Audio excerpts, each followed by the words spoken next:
ବାହୁଡ଼ାରେ ଅନନ୍ତଙ୍କ ଘରେ ଅନନ୍ତଙ୍କ ଆବିର୍ଭାବ।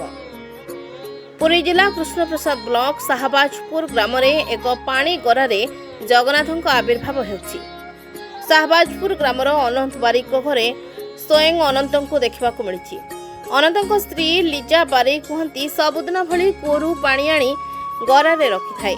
ବାହୁଡ଼ା ଦିନ ପାଣି ଆଣି ଗରାରେ ଭର୍ତ୍ତି କରିବା ବେଳେ ଦେଖିଲି ଗରା ମଧ୍ୟରେ ବଡ଼ ଠାକୁରଙ୍କର ଦୁଇଟି ଚକା ଆଖି ରହିଛି। ମୁଁ ଆଶ୍ଚର୍ଯ୍ୟ ହୋଇଗଲି, ସମସ୍ତଙ୍କୁ ଡାକି ଦେଖାଇଲି। ସମସ୍ତେ ମତ ଦେଲେ ଏ ହେଉଛନ୍ତି ଜଗନ୍ନାଥ। ସେହିଭଳି ମାଲୁଦ ଦଧିବାମନ ଦେବଙ୍କ ମୁଖ୍ୟ ପୂଜକ ଚନ୍ଦ୍ରଶେଖର ପଣ୍ଡା ପହଞ୍ଚି କହିଲେ, ସେ ଗରାର ମଇଳା ଚିହ୍ନ ଟିକେ ସର୍ଫ ଲଗାଇ ଛଡ଼ାଇ ଦିଅ। ସେହିଭଳି କରି ଦେଖିବା ବେଳକୁ ପୁନର୍ବାର ସେହି ଠାକୁର ଅଛନ୍ତି। ଏହାକୁ ଦେଖିବା ପାଇଁ ଶ୍ରଦ୍ଧାଳୁ ଭକ୍ତଙ୍କ ସୁଅ ଛୁଟୁଛି। ଏହି ଅଲୌକିକ ଘଟଣା ଅଞ୍ଚଳରେ ଚାଞ୍ଚଲ୍ୟ ସୃଷ୍ଟି କରିଛି। ତମ ନାଁ କ'ଣ? ଲିଜା ବାରିକ। ଆଚ୍ଛା, କେମିତି କ'ଣ ଏ ଯେଉଁ ଗରା ଭିତରେ ଠାକୁର ବାହାରିଛନ୍ତି, କେମିତି କ'ଣ ହେଲା? ମୁଁ ସବୁବେଳେ ଗରାରେ ପାଣି ଆଣିକି ରଖୁଥିଲି। ସେଦିନ ବାହୁଡ଼ା ଦିନ ଗରାରେ ପାଣି ଆଣିକି ଥୋଇଲା ଆସୁ ଜଗନ୍ନାଥଙ୍କ ଆଖି ଦେଖିଲି। ଦେଖିକି ସମସ୍ତଙ୍କୁ ଡାକିଲାକୁ ସମସ୍ତେ ଆସିକି ଦେଖିକି କହିଲେ, ମୋତେ ସର୍ଫ ପକେଇକି ମାଜିବା ପାଇଁ କହିଲେ। ମାଜିଲାକୁ ସେ ଆଖି ଗଲା। ଆଚ୍ଛା, ସମସ୍ତେ ଆସିକି ଦେଖୁଛନ୍ତି, ଦେଖିକି ଯାଉଛନ୍ତି। ଆଉ ପ୍ରଭୁଙ୍କର ମହିମା ଅଛି ବୋଲି କହୁଛନ୍ତି। ଆଉ ଠିକ୍ ଅଛି। କ'ଣ କହିଲେ ଆପଣ ନାଁଟା?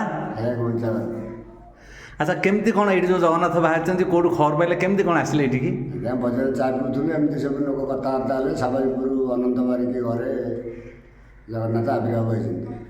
ଆମେ ଶୁଣିକି ଆସିଲା ଭିତରେ ଦେଖିଲେ ଯେ ତାଙ୍କୁ ପଚାରିଲା ପରେ ସେ କହିଲେ ଯେ ଆମର ମାଠିରେ ଏମିତି ପାଣି ଧରିକି ଆସିଲୁ।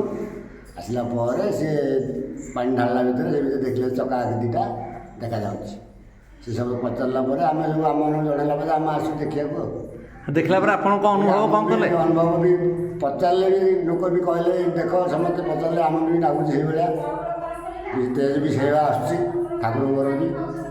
ତେଣୁ ଠାକୁର ହିଁ ଆସିଛନ୍ତି ତାଙ୍କ ଘରକୁ ନିଶ୍ଚିତ ଭାବରେ। କାରଣ ବାହୁଡ଼ା ଦିନ ଆସିଛନ୍ତି ହେଲେ ଆଉ କେମିତି ଆମେ ଭାବିପାରିବୁନି କେମିତି ହେଇଥିବ। ଆଜ୍ଞା, ତମ ନାଁ କ'ଣ? ମୋ ନାଁ ଲକ୍ଷ୍ମୀଧର ଦାସ। କେଉଁଠୁ ଆସିଥିଲେ? ମଲ୍ଲେଶ୍ୱରୀ। ଆଚ୍ଛା, କ'ଣ କେମିତି କ'ଣ ଏଇଠିକି ଆସିଲେ ଶୁଣିକି କେଉଁଠୁ? ଆଜି ଦିନ 3ଟାରେ ଶୁଣିଲି ଅନନ୍ତ ବାରିକ ଘରେ ଗରା ଭିତରେ ଜଗନ୍ନାଥ ମୂର୍ତ୍ତି ଉଭା ହେଇଛନ୍ତି।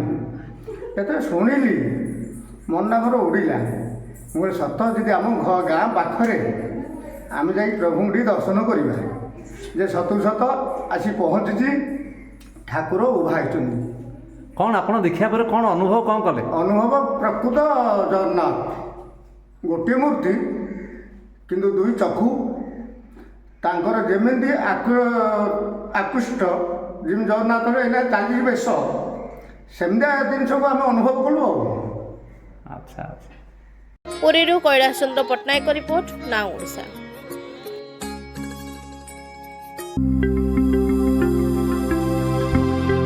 लेटेस्ट न्यूज अपडेट पाई www.nowodisha.com को लॉगिन करंतु।